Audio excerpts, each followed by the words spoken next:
Because I knew you, because I knew you, I have been changed for good. Hello, and welcome back to me and my very minimal background. Today I'm going to be talking about an app I have a love-hate relationship with, and that is TikTok.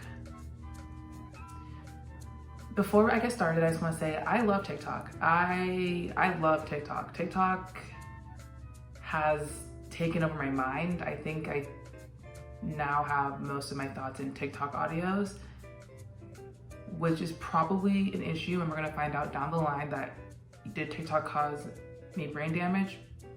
It's likely, but we're not talking about that right now. Right now, what we're gonna talk about is some of these TikTok trends, habits, patterns, if you will, that I think we should leave in 2020. Quick disclaimer part 2 is that this is all based on what my algorithm spits out at me and my For You page. So does this probably say more about me than I want to realize? Yes, but that's a conversation for a different day. I wouldn't bring this up except that a lot of these videos I see these things happening on are viral videos, and when I talk to my friends, we've all kind of noticed really similar patterns, and I think it's kind of cause for concern. Hello, I'm editing, and I just want to pop in and say, I did not even touch on the fact that I have seen people do crack multiple times on my TikTok FYP. I have seen people do crack multiple times. And I know that this video is gonna be like a little more serious, but there's so much more I could say about TikTok. And that app might be the hell app. It might be the hell app. But I just felt like I need the audience to know that this is the experience I'm coming from when I talk about TikTok. Okay? Thank you. Well, the first thing I want to touch on that I've noticed is the boundary issue on TikTok.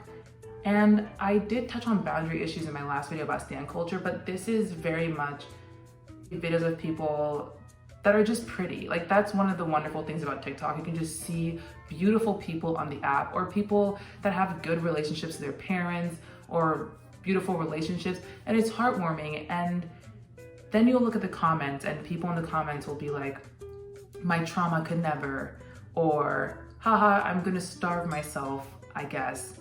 And it's such a weird dynamic because I don't think people realize that saying that in someone's comments is not the move. I do on some level understand relating to people in the comments, but I don't know if the kind of relating you want to do is by mentioning how traumatized you are or projecting issues you have onto someone else just for existing. And I know that it might seem like a compliment, like a lot of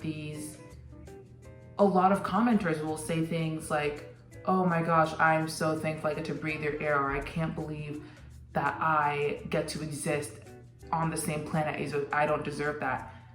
And like, yeah, that's a compliment, but I mean, the energy there is so, I feel like it's just so like late millennial Gen Z to completely put yourself down to compliment someone, or it just seems like there is a finite amount of good things that can happen in the world, a finite amount of pretty people that can exist in the world. And so instead of just acknowledging that someone's attractive, it becomes, there's another element of, oh yeah, they're beautiful, but I'm so ugly, or because they're beautiful, like that is directly correlating to my ugliness or my problems, which a one-off comment would be fine, but I always have to think to myself, what about the people creating this content?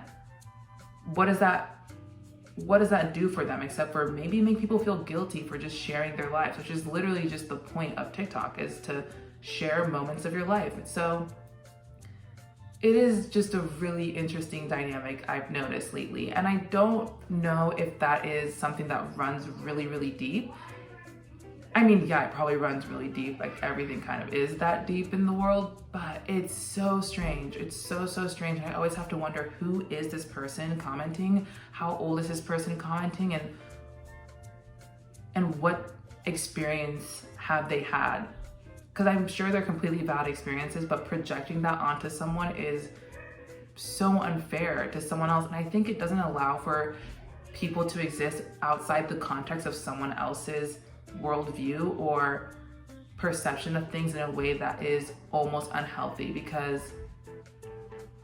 you know, someone having also it's like 60 seconds of video, so to imply like, oh well, my trauma can't have me do this, implies that that person, maybe they do have trauma as well that they work through, or that they are working through, or they don't even realize yet. And so I think we just need to be a little more careful about how we comment. Another thing about TikTok that really sends me is the disrespect. I feel like, and I could talk about this at length, I think that people are very mean on TikTok, and there's a difference between having a dry humor and just being a fucking prick. You know what I mean? It's kind of, I don't know if anyone here watches Cody Co and Noelle Miller or the Tiny Meat Gang content, but there's this running joke that Cody is old. And I think it's from his vlogs, and it was funny one time, but people constantly bring it up. And it is, I mean, it's nice, I guess, but it's a joke at Cody's expense. And I can only imagine how tiring it must be to hear the same joke over and over and over again, especially when it's not necessarily laughing with you, but laughing at you. And so on TikTok, people will just say things like, this is my 13th reason why, or this is, or they'll rate people. I saw this girl's TikTok. She was like 15, 16 years old, just being a girl, doing stuff we all did. We just didn't have these platforms, thank God, posting. And then because so many people hated the content or found it cringy, it blew up. And the comments were just people rating her, like a letter grade. People are giving other kids letter grades in terms of their looks or what they think about their attitude based off of a up to 60 second impression of them. What sense does that make? And where does that attitude come from? Where does the entitlement to tear things down come from? I think it's very interesting that on TikTok, you really see the extent of, I think, these underlying violent tendencies that we have as people, or it just becomes really clear that we are surrounded by a lot of nasty, destructive behavior, and that it's very foreign to just kind of bring people up for the sake of bringing them up without either, like I mentioned before, bringing yourself down or like bringing them down to bring someone else up. It's just so weird, and it just never feels good. It always feels super mean-spirited. I don't know why you would comment on someone's video just because you're irritated by something they're doing for fun, that's a reason you're going to kill yourself. Even if it's a joke, that's a lot to put on someone. I just can't imagine, like, imagine opening your phone. You have maybe spoken to 200 people like directly in your life, and then all of a sudden thousands of people are like, this is my 13th reason why, or ooh, see. And then thousands of people are just in the comments liking it. What sense does that make, and who gave anyone the audacity? And a lot of times people commenting this are like, they don't post online. You know, I think it'd be one thing to post that and then also be very available on the internet, because then I guess people could come back and pass that same judgment to you, but to just remain protected behind these anime avatars and then bully teenagers for being teenagers is extremely out of pocket. There's also, I think, something that we need to examine, which is when you don't like something or find it cringy, why is that? A lot of times the criticism is rooted in ableism. I'll see a lot of people make videos and they may have a disability, and then people will say it's so cringy. It's so ew, it's so this. And I don't think there's any thought as to why that would be cringy. I understand it being a new experience or something that you learn and didn't know, but does that make it cringy just because someone isn't normal, quote unquote? I did this and I said quote unquote, so wow. But doesn't that kind of click in your head that is something to be considered? I also think that there's also just a tendency for people in the same vein to say, oh, something about this person's face really irritates me, or something about them bugs me for no reason. And a lot of times these people that are bugging others just aren't the standard. Like, they don't fit a standard of beauty. Like, they are attractive people, but they might have like a quirk, or they might move their mouth in a different way. I don't even know. You know how some people, like, one side of their mouth might move a little more and it kind of looks like a fun little smirk? They might do that. And then in the comments, people are like, this is really pissing me off. I don't know why. This really irritates me. And it's like, maybe you should think first about where this criticism comes from, because a lot of times this criticism is just not valid and it's not adding anything to the conversation. And I think that people should just say, oh, I'm not used to seeing anything except for things that look like me and act like me, and now I'm uncomfortable, and so I'm gonna project that and say you're weird and grade you lower and tell you that you're gonna drive me to end my life, which is just kind of rich. It's really interesting. I think it's a very it's just ugly behavior. It just is so ugly, and every time I go on TikTok it just brings me down a little bit, because I have fun on the app and I love going on there and people are so creative, but it's just a huge fucking bummer that, I don't know, like, for people that are so sensitive, we don't consider other people once they are on the other side of a screen, which I think is which is just a problem. It's just a problem.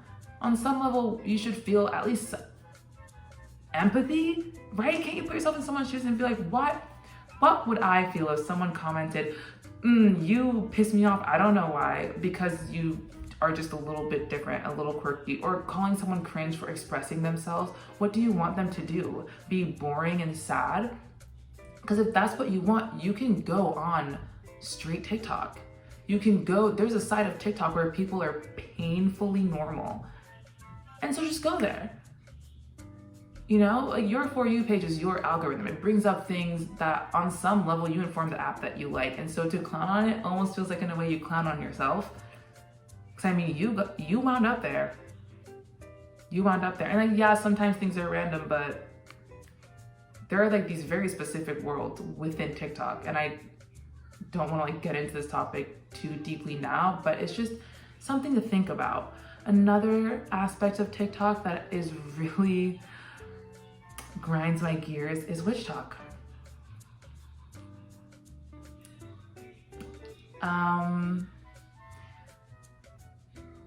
Yeah, witch talk is interesting, and I'm kind of gonna get into why this is interesting with the next topic, but witch talk just has this je ne sais quoi of, I think, a lot of spiritual bypassing, a lot of people talking about things and saying it's all love, and using that as a reason to not address very real social issues. Like, yeah, all love, whatever. You weren't raised in a love bubble. You were raised in a society, so you should probably address these implicit biases. Yes, implicit biases you may have before you start preaching love and trying to teach people to be like you or to find alignment. There's also just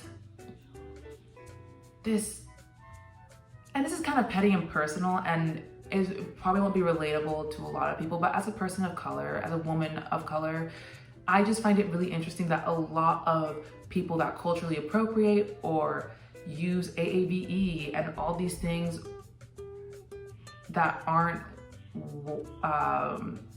people of color as well, will then platform themselves as someone that's open and inclusive and healed and ascended, when you are fighting demons like the rest of us. And not even like the rest of us, you're fighting demons that I think on a true spiritual journey you shouldn't be fighting. Like if you'd really done the whole thing and done the work and wound up on the outside of that, you wouldn't be doing things that are low-key racist, because how does that align with being this ascended above these human matters and weaknesses kind of person?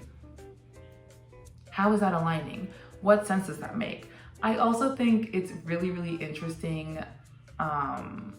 how around the 21st of this month, 21st of December, when people were talking about the Grand Conjunction that was happening and everyone was talking about like, how do I wake up? How do I wake up? There was just this influx of video of people that wouldn't give any advice, but they would claim to find nirvana. And then I would see people in the comments of their videos just so distraught about, oh my God, how do I wake up? How do I get to a place where I can wake up and transcend and ascend, and I don't want to miss this boat and I don't want to lose my powers. And I think that there's not enough of an emphasis on the fact that if you are going to go on a spiritual journey, it's going to be on your time, at your pace, and there is no one way to do it. I mean, spirituality and religion are all a means to an end, right? To achieve enlightenment and fulfillment.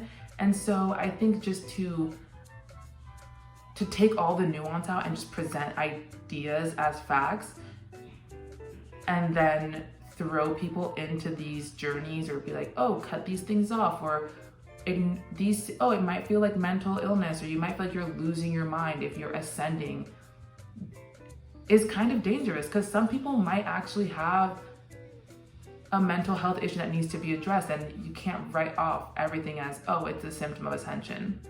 I can go into spirituality a lot more because I went to school in a very wook town where a lot of this stuff happens, and some of these people are the literal worst people I ever met in my entire life. But it's all love. It's all love, and I forgive them. The last thing I kind of want to touch on is Discourse on TikTok. I think once No Nuance November kind of came around and went, I realized that all discourse on TikTok is not very nuanced. You have 60 seconds to present these facts that experts have needed books to talk about. And then people just kind of try and neatly package it in a way that is as palatable as possible and just so open to interpretation that it's pointless. Like, no one's learning anything. And a lot of times, some of these people's work is not open for interpretation. Like, people, if you're gonna read theory by a person of color, it's not really open to interpretation if you are not a person of color. You know what I mean? And this is a really big problem with like white leftist TikTok. I mean, it's just, who is it for? There's just so much performance of activism, and there's just, you know, I hate that it's even called discourse, because it's elitist in a lot of ways. It's very, very elitist, and it's hard to find words to exactly describe why it is so irritating and I think harmful to the general message of trying to get people on board to create actual social change. Because if all we're getting caught up in is people using big words to describe why other people shouldn't use big words, nothing's ever gonna get done. I don't know. I mean, if I had went to college intentionally to pursue anthropology and agreed with myself, like, yeah, I'm gonna have to learn how to read theory and like read these texts so that I can pass my classes, I don't think I would take very well to someone say like ideology, pragmatism, this Leninist, I don't even know like what view on blah, blah, blah. And it's also interesting because a lot of theory that is pushed is written by white people. And so if you're gonna talk about race theory and you're gonna talk about reading books like White Fragility written by a white woman, which is just like, if you're gonna make your activism about listening to what white people have to say about oppressed people, you don't care. Like, it's for the status, it's for the clout, it's for all the points you're going to get. And it's obvious because the way that white creators will talk about black creators on the same issues is annoying. What does a white person know of racial oppression? Like, yes, there is a class issue that we can all more or less relate to in pretty similar ways, because money is money, and money itself does not discriminate. You know what I mean? So we can all talk about that. But when you move towards just focusing on certain aspects that work for you, and then telling people that they aren't telling the truth, that they're wrong, or that they should read about their experiences that they have lived, maybe you shouldn't be platforming yourself as some sort of hero. I also just want to add that it's not as helpful as you think it is to talk about uplifting black voices if you're just not going to uplift black voices. By the way. I also think, you know what, I do have one more thought on this, and then I'm gonna leave it here. I think the purpose of theory is to, well, yeah, I don't think theory really has a purpose when there are people that are living an experience currently that can tell you more about what's going on. I think theory can kind of show you these overarching themes that other people have taken upon themselves to study. But if someone who is living in, like, within an oppressed identity, don't just listen to them. You know, just listen, and it doesn't have to be difficult, and it can really just be a conversation, and you can use casual language, and people aren't more valid for referencing Marx or Foucault when they're talking about something. That's not more, because at the end of the day, these dudes were just regular dudes, you know, and they just stood the test of time because someone chose to preserve their words. And a lot of times their words were preserved over the words of people that were experiencing some of the types of oppression that they talk about. So, like, this isn't a book. People's lives aren't a story, and they're not a framework that you can learn the world through. It's people's real lives. And if you're gonna spend your time trapped in theory, you're not going to have any real worldview. Theory is really hard to apply to the world because the world is not concise. There isn't one understanding of what's going on. There are so many layers and elements, which is why intersectionality is so important. But I think even thinking about intersectionality in terms of what you choose to consume, you know, think of the identity of the media and the material. You know, the Communist Manifesto really is a white man. At the end of the day, it's a white man. That's the framework it was written through. So if I had a choice between that and listening to, say, a trans black woman, I would listen to a trans black woman, because that is someone who actually knows what they're talking about, like, has felt it. Someone can describe what breaking a bone feels like, but at the end of the day, you're not gonna know what it feels like until you break a bone. And I would rather someone who's broken a bone tell me what it's like than someone who's theorizing based on these other experiences that they can kind of apply to the situation, what the general idea and theme of breaking a bone is and how you could probably fix it. Is not helping anyone. It really isn't helping anyone. But yeah, these are just some things I've noticed about TikTok that can go. These things can go. These things belong to the streets. They can stay in 2020.